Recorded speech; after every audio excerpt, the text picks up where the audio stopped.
Halo, nama saya Sandra Kosasi. Saya Human Capital Managing Director di Sinarmasland.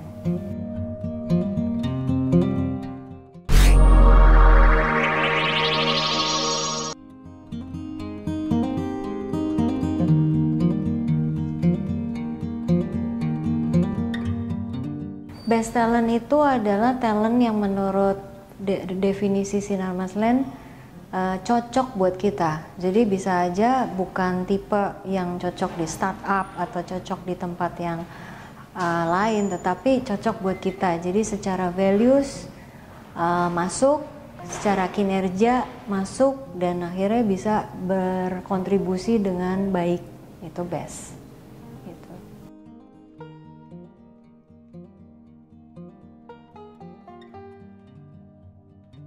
Ya, cocok kan bisa datang dari role-nya. Role-nya itu membutuhkan orang yang misalnya background-nya apa gitu ya. Punya pengalaman misalnya memanage project construction sekian tahun. Nah, itu kan kecocokannya diperlukan. Jangan sampai nanti kita dapetin kandidat yang nggak punya kemampuan bangun gedung, ternyata dulunya itu megang media gitu kan, megang media disuruh megang gedung gitu kan, nanti gedungnya roboh. Jadi dari spek itu buat kita yang pas itu menjadi best. Kenapa? Karena potensi itu kan sangat berbeda ya, bervariasi. Ada yang baik untuk satu perusahaan tetapi belum tentu baik buat kami gitu. Jadi buat kami itu ya best itu karena best fit gitu. Jadi best itu nggak harus selalu lulusan luar negeri, nggak harus selalu lulusan universitas ternama, tetapi lulusan ataupun background pengalaman yang benar-benar best fit ke kita gitu loh. Jadi nggak harus yang mahal, nggak harus yang paling pinter di sekolahnya, tetapi juga harus mempertimbangkan fit nggak dengan value kita. Itu best buat kita, best talent. Kita punya kesulitan dulu ya, beberapa tahun lalu kan secara lokasi Sinarmasland itu lokasi utamanya di BSD. Jadi memang kalau untuk mendapatkan zaman dulu itu kita sangat sulit tingkat orang untuk tertarik kepada Sinarmasland di BSD itu rendah gitu ya. Jadi effortnya itu sangat tidak sesuai dengan hasil yang kita dapatkan. Tapi setelah kita kemudian melakukan promoting our dreams gitu ya, menjadi smart city di BSD, lalu kita juga membuat convention center yang the biggest in Asian, in Southeast Asia gitu ya. Jadi waktu kita bikin smart city, kita juga bikin digital hub. Digital hub tuh kayak Silicon Valley. Jadi perusahaan-perusahaan IT, perusahaan-perusahaan telecommunication, high tech itu yang startup gitu yang ada. Jadi dari promoting our dreams itu termasuk membuat digital hub yang adalah semacam Silicon Valley ya, mengundang tadi saya IT company atau teknologi startup ya. Jadi saat ini di BSD sudah hadir Apple Developer Academy yang mereka menaruh lokasi ketiga itu di BSD, dan BSD ini adalah lokasi Asia pertama gitu. Jadi di Asia Apple memilih BSD gitu. Dan baru Januari kemarin itu batch kedua dari Apple Developer Academy itu menelurkan hampir 200 lulusannya.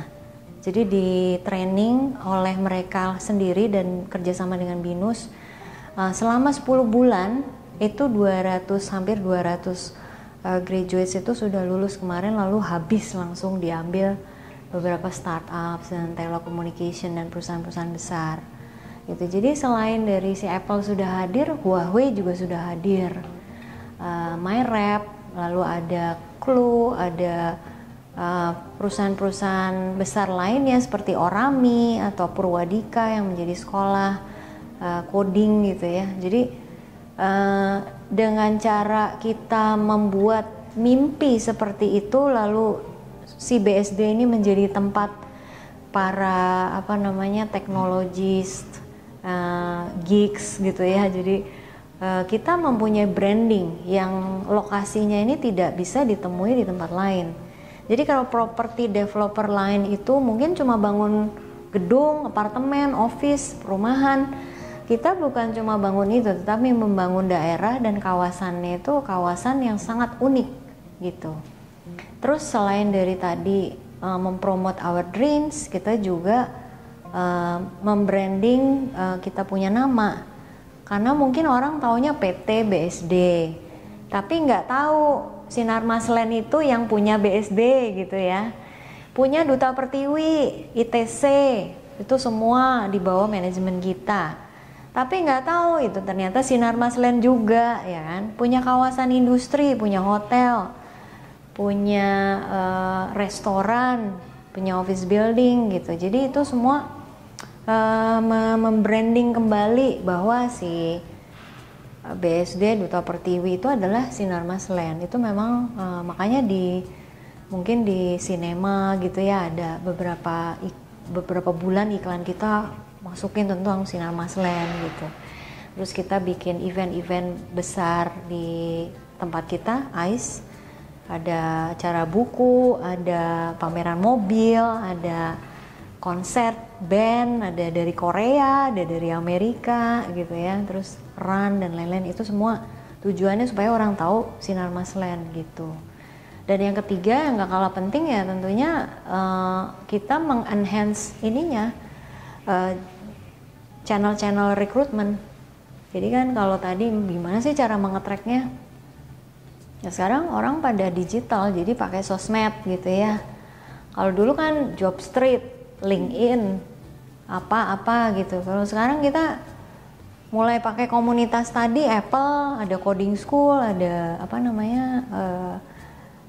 referral dari karyawan juga yang akhirnya merasa senang kerja di kita, suasananya green, terus akhirnya merefer temennya gitu kan word of mouth. Jadi ada endorsement dari orang yang sudah bekerja kepada temennya sendiri. Nah itu kan lebih kuat ya. Jadi akhirnya tadi sempat saya share juga di dalam, dulunya kita cuma punya database itu setahun paling nambah 3 ribuan menjadi 15 ribuan gitu kan. Jadi itu kan kelihatan branding yang tadi dilakukan juga mempromot mimpinya kita itu berhasil membuat kandidat pada tertarik gitu. Jadi itu cara mengattract orang-orang untuk melamar ke kita.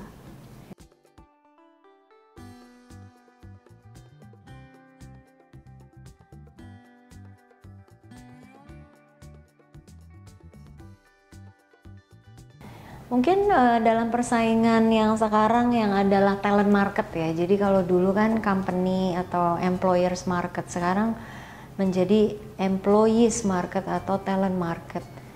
Tantangan kedepannya adalah bagaimana menjawab yang tadi yang disampaikan oleh survei report dari salah satu perusahaan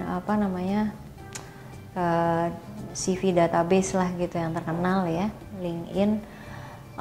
Bahwa ternyata kandidat itu merasa kerja secara fleksibel baik di rumah maupun di tempat-tempat yang lebih publik gitu, itu adalah new standard gitu.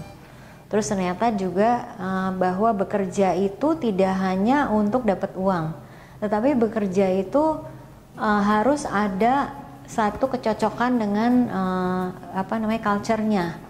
Lalu ada juga rasa kecocokan dengan apakah perusahaan itu menjaga hak saya gitu, apakah menjaga saya sebagai wanita gitu dari harassment atau dari hal-hal yang sifatnya dulu dibully, sekarang perusahaan mengatur nggak boleh sampai ada bully.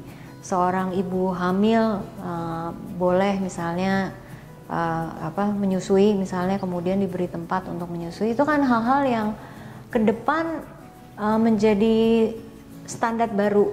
Nah, sebagai perusahaan kan tentunya saya harus mikir gimana caranya supaya karyawan saya bisa kerjanya fleksibel, padahal saya bukan startup gitu ya, kalau di tempat lain mungkin gampang. Tapi di tempat saya nanti atasannya ini nyariin anak buahnya di mana gitu ya, itu tantangan kita kan. Jadi itu new standard yang kelihatannya millennials akan lebih cari dibandingkan tempat ruang office yang ada AC, ada sofa, ada TV-nya gitu ya. Itu bukan sesuatu yang menarik buat mereka, tapi fleksibilitas bekerjanya bisa lebih tidak harus di satu tempat, itu yang mungkin lebih tantangan ya ke depan ya gitu.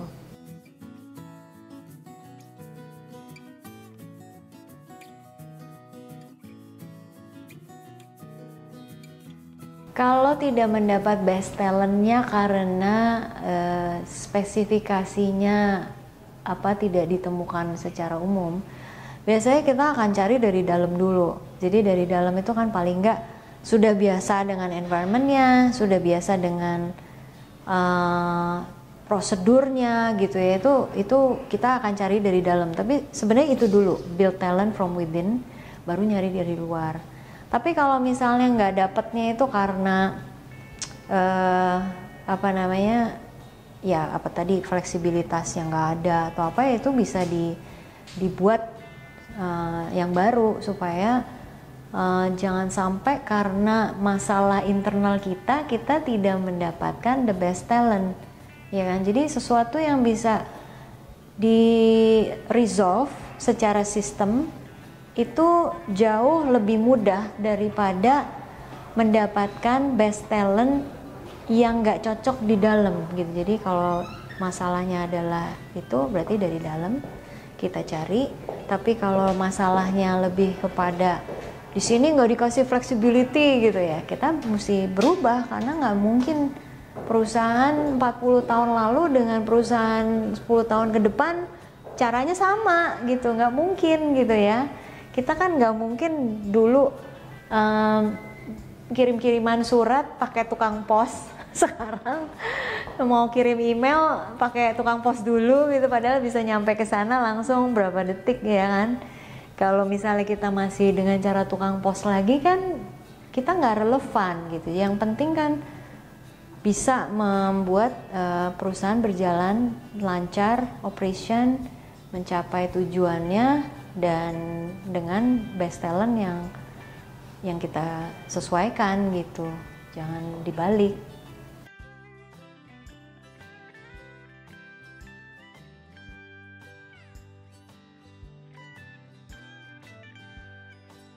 Jadi kalau karyawannya sudah ada di dalam, itu pasti ada. Jadi setiap jenjang itu ada training-training yang sifatnya wajib, mandatory. Jadi untuk naik ke atas, ini harus dulu lulus. Kalau udah lulus, udah dilihat performance-nya, tingkah laku, attitude-nya baik, berarti bisa untuk kelanjutannya. Dan selain mandatory kan ada training-training khusus buat dia, misalnya belajar Excel, atau misalnya leadership, atau misalnya ya tadi merekrut gimana caranya. Itu kan ada budget yang disediakan untuk seluruh level dan seluruh business unit. Jadi ada yang per level, ada yang by ini. Jadi misalnya orang finance ya, trainingnya kan nggak sama orang di construction gitu, atau orang di bagian HR itu kan nggak sama trainingnya dengan bagian marketing gitu kan. Jadi kita semua ada training yang sifatnya mandatory, ada yang fungsional, ataupun juga yang sifatnya by level. Jadi kalau mau jadi manajer tuh ini loh gitu, kalau mau jadi CEO tuh ini gitu kan, ada. Itu sudah dibudgetkan setiap tahun gitu.